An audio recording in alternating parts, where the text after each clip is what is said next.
Dahil nga sa hindi naka-attend si Paolo Abilino sa awarding ng Gawad Pasado dahil siya nga ang nanalong Best Actor ng pinakapasadong Best Actor sa telebisyon dahil sa seryeng din lang, ay nagpasalamat na lang siya sa pamamagitan ng VTR at may videong lumabas na habang nagsasalita si Paolo Abilino ay may kamerang nakatutok kay Janine.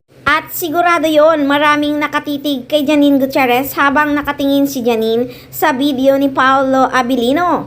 Seryoso lang ang aktres, parang si Iris Benavides lang. Walang ngiti, basta seryoso. Napabuntong hininga lang ang aktres. Pero ako talaga, kinilig at medyo naiyak. Nanghihinayang din ako sa pagmamahalan ng dalawa. Grabe din kasing sakripisyo ni Nini kay Paolo. Napuno na lang talaga ang aktres. Marami ang nakakaalam na mas mahal ni Paolo si Nini, kaya lang bawal talaga silang makita ng management na magkasama, kaya nga patago lang sila kung magkita.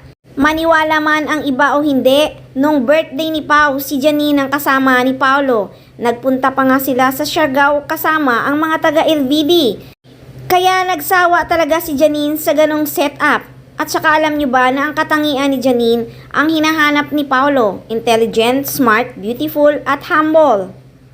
Tama din talaga ang hinala ng mga fans noon na magagaya si Paolo Abilino kay River Cruz na basta na lang nakipag-break si Janine. Kaya habang nakatitig ako kay Janine na nakatingin siya sa VTR ni Paolo Abilino, naiyak talaga ako at medyo kinilig. Kung mababasa mo lang ang isip ni Janine, siguro ang iniisip niya, sana masaya ka na ngayon, kasi ako masayang masaya na. Yun din kasi ang sinabi ni Janine Gutierrez kay River Cruz noon na sana maging masaya na rin ang aktor.